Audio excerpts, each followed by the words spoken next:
Aparentemente bêbado, Lula acaba de aparecer em uma reunião da ONU para falar grosso e levantando o tom de voz contra os Estados Unidos, em especial contra o presidente Donald Trump. O objetivo foi repudiar o ataque dos Estados Unidos à Venezuela e a captura do narco-ditador Nicolás Maduro.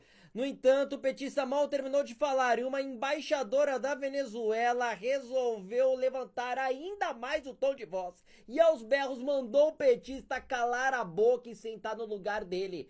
Sinceramente, este é um dos melhores vídeos deste ano que eu preciso mostrar para vocês. Le agradece a la presidencia somalí la convocatoria de esta sesión de emergencia del Consejo de Seguridad.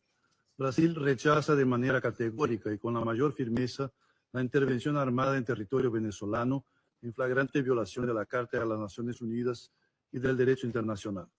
Los bombardeos en territorio venezolano y la captura de su presidente traspasan una línea inaceptable. Estos actos constituyen una gravísima afrenta a la soberanía de Venezuela y sientan un precedente extremadamente peligroso para toda la comunidad internacional. La Carta de las Naciones Unidas establece como pilar del orden internacional la prohibición del uso de la fuerza contra la integridad territorial o la independencia política de cualquier Estado, salvo en las circunstancias estrictamente previstas en ella. La aceptación de acciones de esta naturaleza conduciría inexorablemente a un escenario marcado por la violencia, el desorden y la erosión del multilateralismo en detrimento del derecho y de las instituciones internacionales. Los efectos del debilitamiento de los mecanismos de gobernanza y cooperación internacionales ya son evidentes. El número récord desde la Segunda Guerra Mundial de 61 conflictos armados activos, las cifras sin precedentes de 117 millones de personas en situación de catástrofe humanitaria en todo el mundo, reflejando el aumento de guerras, desplazamientos y crímenes contra la humanidad, como el genocidio en Gaza. Tal como Brasil ha sostenido en reiteradas oportunidades, las normas que rigen la convivencia entre los estados son obligatorias y universales. No admiten excepciones basadas en intereses o proyectos ideológicos, geopolíticos, políticos, económicos o de cualquier otra índole. No admiten que la explotación de recursos naturales o económicos justifique el uso de la fuerza o el cambio ilegal de un gobierno. Un mundo multipolar en el siglo XXI que promueva la paz y la prosperidad no se confunde con áreas de influencia. No podemos aceptar el argumento de que el fin justifica los medios. Este razonamiento carece de legitimidad y abre la posibilidad de otorgar a los más fuertes el derecho de definir qué es justo o injusto, qué es correcto o incorrecto, e incluso de ignorar las soberanías nacionales, imponiendo las decisiones que deben adoptar los más débiles. América Latina y el Caribe han hecho de la paz una elección consciente, duradera e irreversible.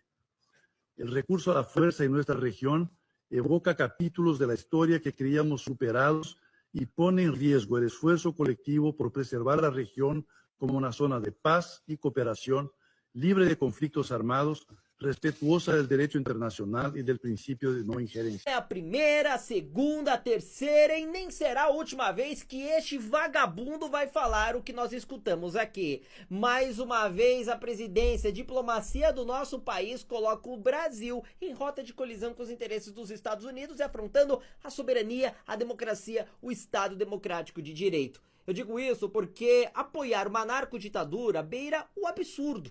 Passa, na verdade, todos os limites, inclusive constitucionais, de bom senso, de moralidade, de sanidade. É muito triste ver o nosso país se alinhando com o que há de pior no mundo. Mas é claro que este desabafo da minha parte não vai ficar apenas por aqui. Até porque uma embaixadora da Venezuela resolveu levantar o tom de voz e deixou muito claro que o petista precisa calar a boca dele e deixar com que os venezuelanos que foram subjugados à ditadura que ele apoia por mais de 27 anos comemorem a queda de Nicolás Maduro. Eu sempre falo com os brasileiros que você não sente que perdeu a democracia e que já não existe, porque é como o ar. você está respirando, você está falando, você não sente falta de ar. Só porque na já- asfixia que se dá conta. Mas a questão dos direitos humanos, há um desrespeito também, violência policial. Como é que está se comportando isso dentro do país? 21 de setembro saiu o último relatório das Nações Unidas, da missão de verificação de fatos, e conta como é que Maduro é o chefe da polícia política. Na Venezuela temos 234 presos políticos, 110 são militares e polícia, e as diferenças são deputados, ativistas sociais, ativistas políticos, estudantes, mulheres. Por que praticar o crime de liberdade de pensamento, liberdade Por de qualquer expressão? coisa, por colocar um Twitter, você vai à prisão. Mas isso, no Brasil, não acontece isso, viu? Isso é lá na Venezuela só, viu? Por colocar um Twitter, por manifestar. Deputados que têm imunidade parlamentar estão em prisão e são tortos, afogados, recebem descargas elétricas.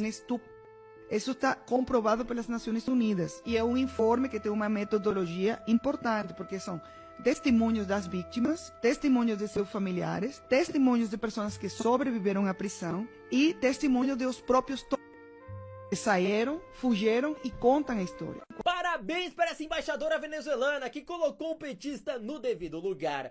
E é claro que depois destas declarações da embaixadora, o vexame ficou impagável. Consequentemente, o Lula começou a mostrar muito desespero e talvez até arrependido das besteiras, para não falar outra coisa, que ele disse que nós escutamos aqui agora há pouco.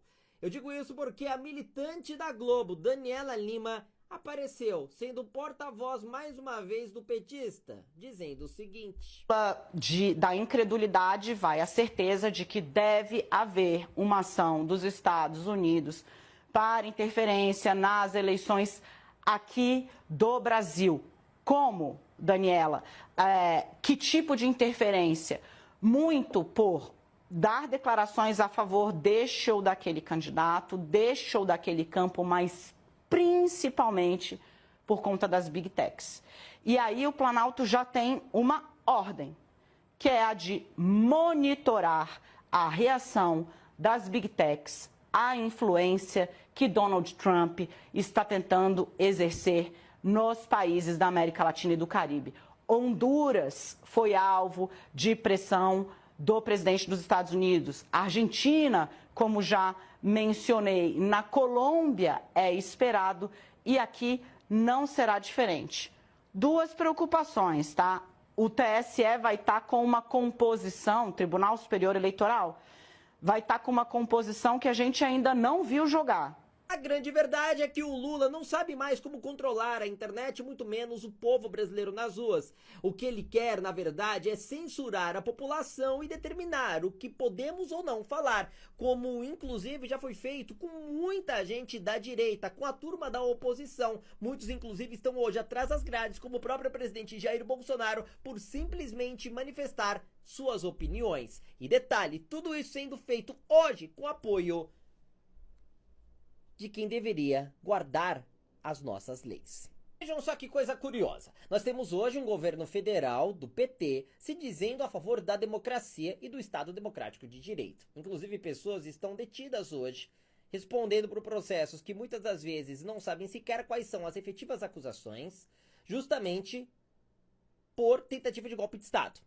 Só que a gente vê essas mesmas instituições que condenam essas pessoas e a própria presidência da República do PT adulando ditaduras, governos narcoditadores que infringem direitos humanos, o Estado Democrático de Direito e a democracia. É aquilo. A democracia, para alguns, como o Lula muito bem disse, ao lado do ditador Nicolás Maduro, quando este sujeito, vagabundo, visitou o Brasil com honraria de chefe de Estado, disse: a democracia é relativa. Se lembra dessa? Agora eu tenho uma pergunta para os petistas. Quando será? E agora eu tenho uma pergunta para vocês petistas. Vocês estão criticando tanto o que chamam de invasão e interferência dos Estados Unidos na soberania da Venezuela, ao mesmo tempo que eu não me recordo de vocês criticarem, pelo menos da forma que estão fazendo, indo para as ruas, botando fogo em tudo, quando Rússia, China e outros tantos países interferiam na soberania da Venezuela, utilizando o petróleo como uma forma de invadir o território para sustentar outras tantas ditaduras ao redor do mundo. Mas quando foi os Estados Unidos colocar Maduro num avião e levá-lo para um tribunal em Nova York para julgá-lo de tudo que fez, em especial a perseguição, o desaparecimento e o fim da vida de seus opositores políticos, viraram verdadeiros leões, né? Por isso que aqui eu quero mais uma vez parabenizar esta corajosa embaixadora venezuelana que colocou o petista e toda essa turma da esquerda no devido lugar. Preciso aplaudir essa mulher corajosa de pé. Tá aqui a prova, eu sou vereador eleito pelo PL, o mesmo partido do nosso presidente Jair Bolsonaro e um dos mais bem votados da história da minha cidade. Nessa eleição, eu fui o mais votado. Bom, é com essa credibilidade que eu quero trazer você para vir trabalhar junto comigo aqui no meu gabinete e de onde você estiver, juntos eu vou te ensinar como é possível fazer 100, 200, 300 ou quem sabe até mais, trabalhando diretamente do conforto da tua casa com a ferramenta mais poderosa da internet, que é a inteligência artificial. Mas olha, se você está duvidando do que eu falo aqui, não tem problema. Eu quero te provar através do depoimento de uma seguidora daqui do meu